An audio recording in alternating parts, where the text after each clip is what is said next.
বিসমিল্লাহির রহমান রহিম। জাতীয়তাবাদী textile engineers association of Bangladesh জ্যাটাবের তৃতীয় জাতীয় সম্মেলনের সম্মানিত সভাপতি, মঞ্চে উপস্থিত বাংলাদেশ জাতীয়তাবাদী দলের সম্মানিত মহাসচিব জনাব মির্জা ফখরুল ইসলাম আলমগীর সহ উপস্থিত স্থায়ী কমিটির সদস্য, উপস্থিত কেন্দ্রীয় নেতৃবৃন্দ, উপস্থিত জ্যাটাবের কেন্দ্রীয় নেতৃবৃন্দ, আমার সামনে উপস্থিত টেক্সটাইল ইঞ্জিনিয়ারিং এর শিক্ষক শিক্ষার্থী এবং আজকের এই অনুষ্ঠানে উপস্থিত জ্যাটাবের সকল সদস্যবৃন্দ, কাউন্সিলরবৃন্দ, আসসালামু আলাইকুম। স্বাধীনতার 54 বছরে এসে দেশের অর্থনীতিতে এখনো কিন্তু সবচেয়ে বড় অর্জন বাংলাদেশের গার্মেন্ট শিল্প এবং জনশক্তি রফতানি। স্বাধীনতার ঘোষক শহীদ রাষ্ট্রপতি জিয়াউর রহমানের উদ্যোগেই কিন্তু বিশ্ববাজারে এই দুইটি সেক্টর যাত্রা শুরু করেছিল। তারপর কিন্তু এতগুলো বছরে আরো কিছু পণ্য রফতানি হলেও এখনো কিন্তু দেখুন এই দুটি সেক্টরকে কিন্তু অন্য কোনো সেক্টর অতিক্রম করতে পারিনি। এখনো বাংলাদেশের অর্থনীতিতে এই দুটি সেক্টরের থেকে যে ইনকাম সেটি সামগ্রিকভাবে অর্থনীতিকে ডমিনেট করছে বা অর্থনীতিতে অবদান রাখছে। জ্যাটাবের তৃতীয় জাতীয় সম্মেলনের সাংগঠনিক কার্যক্রম তুলে ধরার পাশাপাশি যে সকল বক্তা বক্তব্য রেখেছেন, আপনাদের বক্তব্যে বাংলাদেশের আমদানি রফতানি তথ্য, দেশের ব্যবসা বাণিজ্যের একটা সার্বিক চিত্র ফুটে উঠেছে। একই সঙ্গে দেশে গার্মেন্ট শিল্প এবং টেক্সটাইল এর যে সেক্টরের যে সমস্যা বা সম্ভাবনা, সেগুলো অনেকেই আপনারা কম বেশি তুলে ধরেছেন আপনাদের বক্তব্যের মধ্যে। আপনাদের অনেকগুলো বক্তব্যের সঙ্গেই কম বেশি আমি একমত।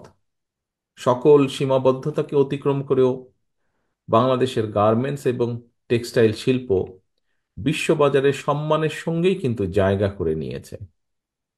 বিশ্ববাজারে টেক্সটাইল শিল্পের আওতায় প্রয়োজনীয়তা ও পরিধি বেড়েই চলেছে প্রতিদিন। ফলে জ্ঞানের একটা প্রায়োগিক শাখা হিসাবে বিশ্বব্যাপী টেক্সটাইল ইঞ্জিনিয়ারিং কিংবা টেক্সটাইল কলেজের ভূমিকা এবং গুরুত্ব আগের যে কোনো সময় থেকে অনেক গুণ বেড়েছে। Wait processing engineering, yarn, fabric এবং অ্যাপারেল ম্যানুফ্যাকচারিং ইঞ্জিনিয়ারিং, এই বিষয়গুলো টেক্সটাইল সেক্টরের একটা অনিবার্য অংশে পরিণত হয়েছে বা অংশই বলা যায়। সুতরাং টেক্সটাইল ইঞ্জিনিয়ারিং এ পাশ করে কেউ বেকার থাকার কথা না। এই বিষয়গুলোতে যারা পাশ করেছেন, পরীক্ষা দিয়ে বেরিয়ে এসেছেন, তাদের বেকার থাকার কথা না। এই মুহূর্তে বাংলাদেশের রফতানি আয়ের একটা সিংহ ভাগ অর্জিত হয় টেক্সটাইল সেক্টর থেকে।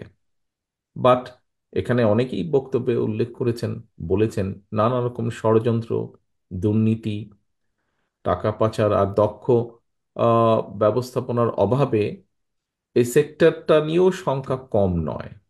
সুতরাং জিএসপি সুবিধা আদায় সহ এই সেক্টরে অগ্রাধিকার তালিকায় রেখে আরও কিভাবে নতুন পণ্যের রফতানি বাজার তৈরি করা যায়, সেই লক্ষ্যকে সামনে রেখে বিশ্ববাজারে বাংলাদেশ বিএনপির আমদানি রফতানির একটি পরিকল্পনা রয়েছে আমাদের। রফতানি বাজার নিরাপদ এবং সুরক্ষিত রাখতে রফতানিকারকদের জন্য সঠিক সময়ে শিপমেন্টের ডেলিভারি দিনক্ষণ ঠিক রাখা একটা বড় চ্যালেঞ্জ। আর এই জন্যই বন্দর ব্যবস্থাপনা ঢেলে সাজানোর পাশাপাশি এটাকে কিভাবে আরো মডার্নাইজ করা যায় এ ব্যাপারেও বিএনপির একটি চিন্তা ভাবনা রয়েছে। প্রিয় কাউন্সিলর বৃন্দ, প্রিয় উপস্থিতি বৃন্দ, বাংলাদেশের গার্মেন্টস এবং টেক্সটাইল সেক্টরের অগ্রযাত্রা ঠেকাতে নানা রকম ষড়যন্ত্র অব্যাহত রয়েছে, যা আপনাদের অনেকেরই বক্তব্যে উঠে এসেছে। দেশনেত্রী বেগম খালেদা জিয়ার সরকারের সময় দেশে spinning, knitting, weaving, knit dyeing, woven dyeing, washing, dyeing, local dyeing সহ কারখানার সংখ্যা ছিল প্রায় 10,000-এর কিছু বেশি বলা যায়। কিন্তু বর্তমানে আমরা দেখছি এটার সংখ্যা কমে প্রায় 3,000-এর কাছাকাছি চলে এসেছে, 10,000 থেকে যদি 10,000-ও ধরে থাকি আমরা। আরএমজি এবং টেক্সটাইল সহ শিল্পের বিরুদ্ধে নানা রকম ষড়যন্ত্র চলছে। সতর্ক থাকার পাশাপাশি রফতানি বাজারে আধিপত্য ধরে রাখার জন্য নিজেদের সক্ষমতাও কিন্তু আরো বাড়ানো প্রয়োজন। পাশাপাশি ব্যাকওয়ার্ড লিঙ্কেজ সহ শিল্পের বিকাশ ঘটানো প্রয়োজন। কাঁচামালের জন্য আমাদের যে নির্ভরতা আছে, সেই নির্ভরতাকে কমিয়ে আনার জন্য কার্যকরী পদক্ষেপ নেওয়া প্রয়োজন আগামী দিনগুলোতে। প্রিয় উপস্থিতিবৃন্দ, গত 15 বছরের মাফিয়া চক্র দেশকে আমরা দেখেছি কিভাবে সম্পূর্ণ বলা যায় আমদানি নির্ভর, পরনির্ভর বা ঋণ নির্ভর করে ফেলেছে। এই অবস্থা থেকে অবশ্যই দেশকে বের করে আনা প্রয়োজন। বের করে এনে দেশকে সমৃদ্ধি এবং সমৃদ্ধি স্বনির্ভর করা প্রয়োজন যে কোনোভাবে। বাংলাদেশ জাতীয়তাবাদী দল বিএনপির অন্যতম প্রধান একটি অগ্রাধিকার হচ্ছে যে এই লক্ষ্য পূরণে নানামুখী উদ্যোগ গ্রহণ করা। এর অংশ হিসাবে দেশে বিদেশে বিনিয়োগ, বিশেষ করে ক্ষুদ্র এবং মাঝারি শিল্প প্রতিষ্ঠান, এসএমই সেক্টরে বিশেষভাবে প্রবাসী বিনিয়োগ বাড়িয়ে দেশের অভ্যন্তরে উৎপাদন এবং উন্নয়ন প্রক্রিয়াকে শ্রমশক্তির অংশদারিত্ব নিশ্চিত করার বিষয়টাও বিএনপির পরিকল্পনার ভিতরে রয়েছে। এই বিষয়ে আমাদের চিন্তা ভাবনা রয়েছে। দেশে বিনিয়োগ বাড়াতে বিনিয়োগ প্রক্রিয়া কিভাবে আরো সহজ করা যায়, সাবলীল করা যায় এবং সাবলীল করা দরকারও। বিশেষ করে এসএমই খাতের বিনিয়োগ কিভাবে উৎপাদনে যে যাওয়ার পথে যে জটিলতা আছে, সেই জটিলতাকে কিভাবে আরো কমিয়ে আনা যায়, জটিলতা মুক্ত করা যায়, সেগুলোর ব্যাপারে উদ্যোগ গ্রহণ করা প্রয়োজন। কোনো একজন ব্যক্তি বাংলাদেশের ইনভেস্টমেন্ট ডেভেলপমেন্ট অথরিটি, বিডায়, খুব সময় বিডাই বোধহয় নাম, সংক্ষেপে বিডায় বিনিয়োগ হিসেবে নিবন্ধিত হওয়ার পরে আমরা দেখেছি যে বিনিয়োগকারীকে বিদ্যুৎ, পরিবেশ, ফায়ার সার্টিফিকেট সংগ্রহ সহ কমপক্ষে 12-13টা প্রক্রিয়া সম্পন্ন করতে হয়। এটা একটা, যে কোনো ইনভেস্টরের জন্য এটা একটা অনেক লম্বা একটা প্রসেস। সুতরাং কিভাবে এই প্রসেসটাকে কমিয়ে এনে ওয়ান স্টপ সার্ভিস সিস্টেম চালু করা যায়, টাইম লিমিটটা কমিয়ে এনে 4 থেকে 6 সপ্তাহ করা যায় কিনা, পুরো প্রক্রিয়াটা কিভাবে করা সম্ভব, যদি করা সম্ভব হয় সেটা আমরা চিন্তা ভাবনা রয়েছে, এবং করা সম্ভব হয় তাহলে আমরা মনে করি যে দেশে বা বিদেশে বিনিয়োগকারীরা আরো অনেক বেশি উৎসাহিত হবে। আহ প্রিয় ভাই বোনেরা, আহ, বিশ্বে বাংলাদেশের আরো নতুন পণ্যের বাজার সৃষ্টির জন্য প্রয়োজনীয় রাষ্ট্রীয় সহায়তা দেওয়া প্রয়োজন। আমরা আশ্বাস দিয়ে এতটুকু বলতে চাই এই মুহূর্তে যে জনগণের রায় বিএনপি যদি ইনশাল্লাহ রাষ্ট্র ক্ষমতার পরিচালনার সুযোগ পায়, বিদেশে বাংলাদেশের রফতানি পণ্যের বাজারের সম্প্রসারণের লক্ষ্যে গার্মেন্টস এবং টেক্সটাইল ছাড়াও যেগুলো শতভাগ রফতানিযোগ্য পণ্য, সেগুলোর উপরে আমাদের চিন্তা ভাবনা আছে ব্যাক টু ব্যাক এলসি সুযোগ কিভাবে দেওয়া যায়, সেই বিষয়টির একটি চিন্তা ভাবনা আমাদের আছে। যে সম্পূর্ণ 100% যেগুলো back to export oriented industry হবে, সেগুলোর জন্য কিভাবে ব্যাক টু ব্যাক এলসি করা সম্ভব হয়, সুযোগটা দেওয়া যায়, সেটির চিন্তা ভাবনা আমাদের আছে। আমরা মনে করি যে শতভাগ রফতানিযোগ্য পণ্যের উপরে যদি ব্যাক টু ব্যাক এলসির সুযোগ হয়, তাহলে অনেকেই পণ্য রফতানিতে উৎসাহিত হবেন। তবে কেউ যাতে আবার ব্যাক টু ব্যাক এলসির সুযোগের অপব্যবহার করতে না পারে, এটার জন্য আমাদেরকে কঠোর মনিটরিং সিস্টেম রাখতে হবে। এখানে হয়তো কিছু সমস্যা আছে, সেখানে আমাদেরকে মনিটরিং সিস্টেমটা কঠোর রাখতে হবে। এখানে সকলকেই এগিয়ে আসতে হবে এই দেশের এই স্বার্থের জন্য। প্রিয় উপস্থিত কাউন্সিলর বৃন্দ, রাষ্ট্র, রাজনীতি, শাসন, প্রশাসন, সংস্কার এবং অর্থনৈতিক মুক্তির লক্ষ্যে বাংলাদেশের পক্ষের গণতান্ত্রিক রাজনৈতিক দলগুলোর উপস্থিতিতেই বাংলাদেশ জাতীয়তাবাদী দল ইতিমধ্যেই 31 দফা কর্মসূচি ঘোষণা করেছে। আমাদের ঘোষিত 31 দফা কর্মসূচি সমৃদ্ধ এবং স্বনির্ভর বাংলাদেশ গড়ার একটি ঐতিহাসিক সনদ বলে আমরা বিশ্বাস করি। ঘোষিত এই 31 দফা কর্মসূচির বাস্তবায়ন পরিকল্পনায় নৈতিক, মানসম্পন্ন, কর্মমুখী এবং প্রায়োগিক শিক্ষার উপরেও কিন্তু জোর দেওয়া হয়েছে। আমরা বিশ্বাস করি যে জনসংখ্যা, অনেকে এখানে একজন বক্তাও বোধহয় খুব সম্ভব বলে গিয়েছেন যে শহীদ জিয়া রহমানের সময় যখন খাদ্য উৎপাদন দ্বিগুণ হলো, তার আগে জনসংখ্যাকে অনেকেই কেউ বলতেন বার্ডেন বলে অভিহিত করতেন। বাট আমরা মনে করি জনসংখ্যা কখনো অভিশাপ নয়, বরং এই জনসংখ্যাকে জনশক্তি তথা মানব সম্পদে যদি রূপান্তর করা যায়, তাহলে অবশ্যই একটি দেশের উন্নয়ন এবং সমৃদ্ধির জন্য জনসম্পদই কিন্তু হতে পারে সবচেয়ে সবচেয়ে বড় জনশক্তি। বর্তমান বিশ্বের অনেক দেশেই নানা রকমের কর্মক্ষম জনসংখ্যার হার কমছে কিন্তু, তবে দক্ষ কর্মী কিংবা শ্রমশক্তির চাহিদা বাড়ছে অন দি আদার সাইড। এরকম পরিস্থিতি বৈশ্বিক প্রেক্ষাপটে আমাদের দেশের কর্মক্ষম জনসংখ্যা থাকলেও বিশ্ব বাজারের চাহিদার তুলনায় দক্ষ জনশক্তির অপ্রতুল। সুতরাং দেশে এবং বিশ্ব বাজারের চাহিদার প্রতি লক্ষ্য রেখে আমরা যদি বিভিন্ন ক্ষেত্রে দক্ষ শ্রমশক্তি কিংবা কর্মী গড়ে তুলতে পারি, এইটা কিন্তু আমাদের আরেকটা লক্ষ্য। অর্থাৎ আমাদের যে বিদেশে প্রায় এখন 1 কোটির মতন প্রবাসী আছেন, যারা প্রতিদিন সারাদিন পরিশ্রমের মাধ্যমে যে বৈদেশিক মুদ্রা পাঠাচ্ছেন, আমরা যদি এরকম আরো বহু মানুষকে যদি স্কিল লেবারে পরিণত করে বিদেশে পাঠাতে পারি, এটাও কিন্তু একটা বিশাল অর্জন হবে আমাদের। প্রিয় উপস্থিতিবৃন্দ, কাউন্সিলর বৃন্দ, বর্তমান বিশ্বে ইন্ডাস্ট্রি 4.0 অর্থাৎ চতুর্থ শিল্প বিপ্লবের মুখোমুখি। চতুর্থ শিল্প বিপ্লবের কারণে একদিকে যেমন বহু মানুষের কর্মসংস্থানের সুযোগ রয়েছে বিভিন্নভাবে, ঠিক অপরদিকে কিন্তু আবার বহু মানুষের চাকরি বা কর্মসংস্থান হারিয়ে যাবারও, চাকরি হারানোরও সুযোগ রয়েছে। শ্রমবাজারের এই নতুন চ্যালেঞ্জ মোকাবেলায় নিজেদেরকে অবশ্যই দক্ষ এবং যোগ্য হিসেবে গড়ে তুলতে যদি আমরা সক্ষম হই, যে কথাটা মাত্র আপনাদের সামনে আমি তুলে ধরলাম, তাহলে কিন্তু এই প্রতিযোগিতামূলক বিশ্বে আমরা টিকে থাকতে পারবো। আদারওয়াইজ আমাদেরকে কিন্তু পিছিয়ে পড়তে হবে। একটা দেশের রাজনীতি যদি রুগ্ন হয়, তাহলে কিন্তু অর্থনীতিও কিন্তু রুগ্ন হতে বাধ্য, এবং আমরা সেটা দেখেছি। স্বৈরাচারী আমলে আমরা সেটা দেখেছি। কয়েকটি মেগা প্রজেক্ট দেখেছি আমরা কিভাবে উন্নয়নের মেগা প্রজেক্ট করেছে তারা, কিন্তু সেটি কিন্তু অ্যাকচুয়ালি উন্নয়নের চিত্র না। এখন ধীরে ধীরে আসল রূপটা বেরিয়ে আসছে, অর্থনীতিকে আরম্ভ করে সবকিছু, ইন্ডাস্ট্রি থেকে সবকিছু বেরিয়ে আসছে।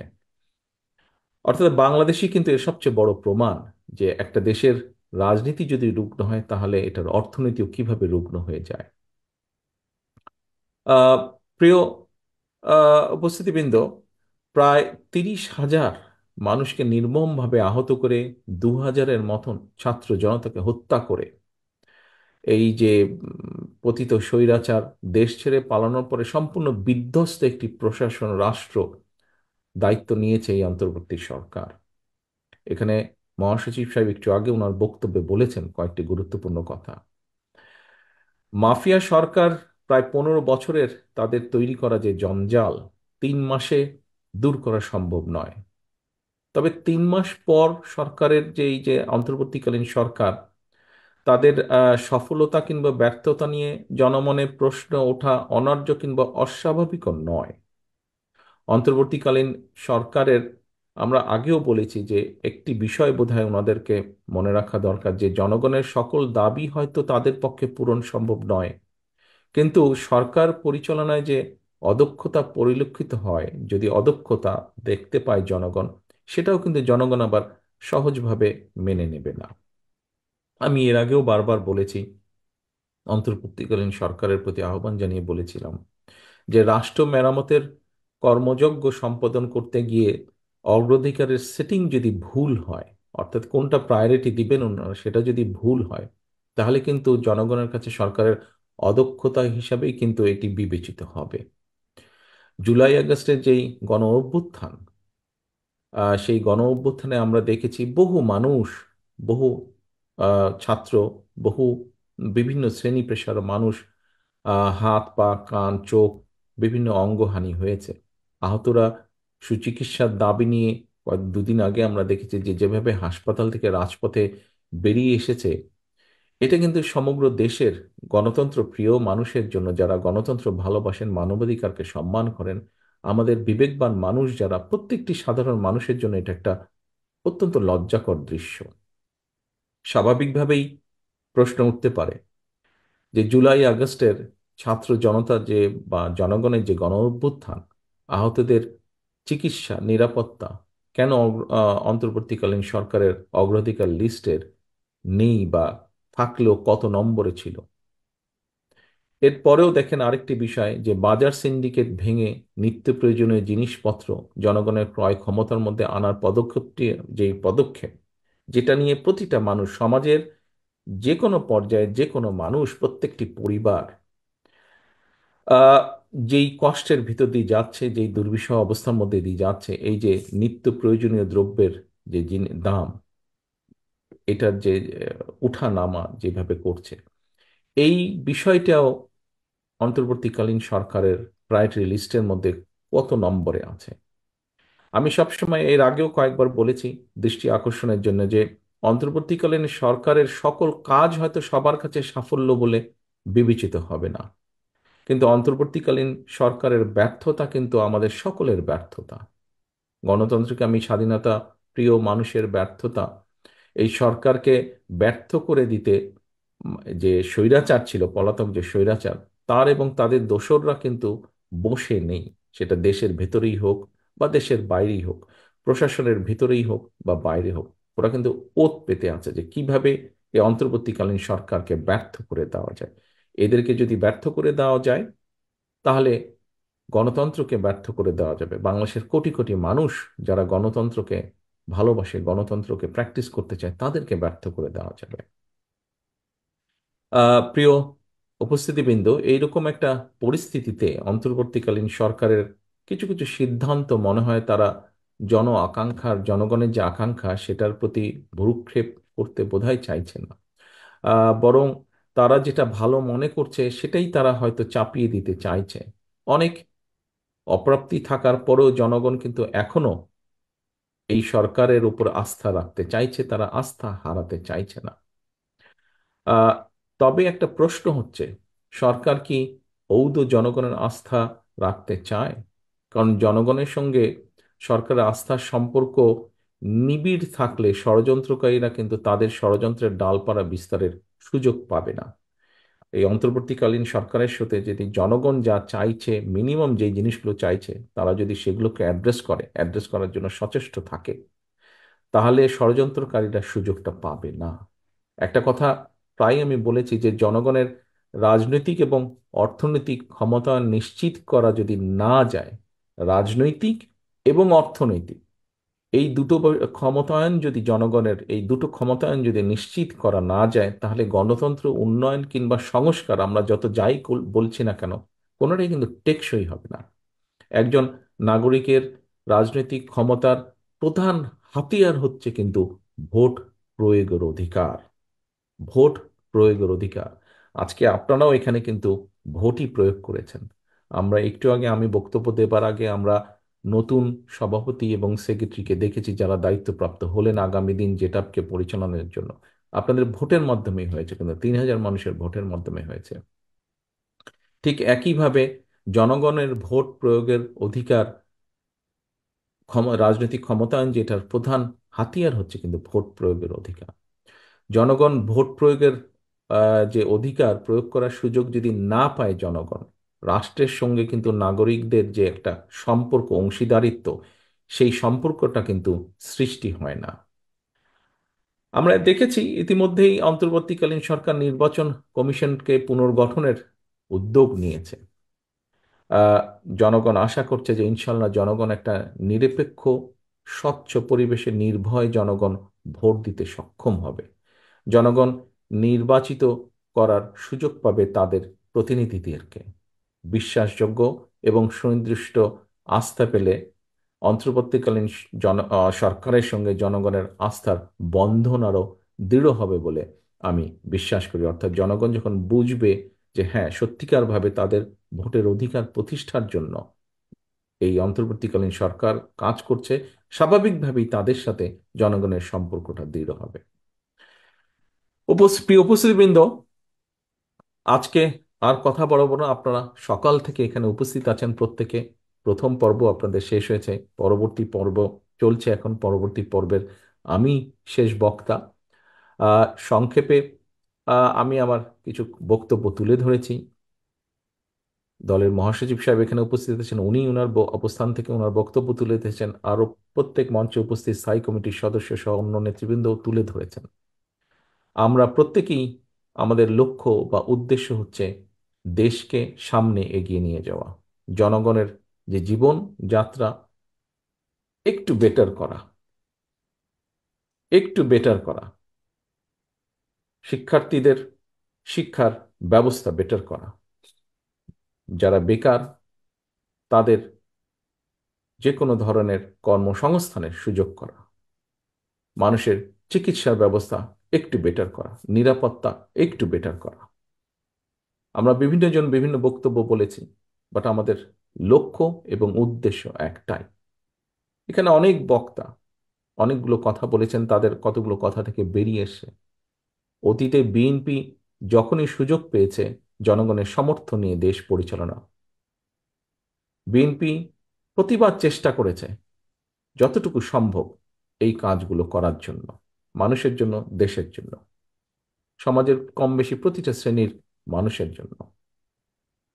আপনারা আজকে যেই সেক্টরগুলোতে কাজ করছেন, আমরা একভাবে মানে এক বাক্যে যদি বলি টেক্সটাইল সেক্টরে, টেক্সটাইলের বিভিন্ন ক্যাটাগরিজ আছে। এই সেক্টরের সামগ্রিকভাবে যদি আমরা দেখি, এই সেক্টরের উন্নয়নের জন্য অধিকাংশ কাজ বিএনপি সরকারই করেছে। সেটি হয় শহীদ জিয়ার সরকার, তা না হলে দেশনেত্রী খালেদা জিয়ার সরকার। কাজেই তারা দেশের উন্নয়নের জন্য, দেশের মানুষের জন্য যে কাজ করেছেন, ভবিষ্যতে ইনশাল্লাহ বিএনপি সরকার গঠন করলে ভালো সবগুলো কাজের কন্টিনিউশন আমরা রাখবো ইনশাল্লাহ। আমি পরিশেষে জেটাবের এই জাতীয় সম্মেলনের, যে আজকে যে সম্মেলন হয়েছে, সম্মেলনে যারা দায়িত্বপ্রাপ্ত হয়েছেন তাদের সাফল্য কামনা করছি এবং একই সাথে তাদেরকে শুভেচ্ছা জানাচ্ছি যারা আজকে দায়িত্বপ্রাপ্ত হয়েছেন। দেশের অর্থনৈতিক উন্নয়নে আপনাদের এখানে উপস্থিত প্রতিটা মানুষ যারা জেটাবের সদস্য, আপনাদের ভূমিকা থাকবে দেশের উন্নয়নে। দেশ এবং জনগণের জন্য সমৃদ্ধি এবং সাফল্য বয়ে আনুক, আপনারা সকলে বয়ে আনতে আপনারা অবদান রাখুন, এই প্রত্যাশা রেখে আবারও আপনাদের সকলকে ধন্যবাদ জানিয়ে যেটা বেশ সাফল্য কামনা করে আমার বক্তব্য শেষ করছি। আল্লাহ হাফেজ। বাংলাদেশ জিন্দাবাদ। বাংলাদেশ জাতীয়তাবাদী দল জিন্দাবাদ।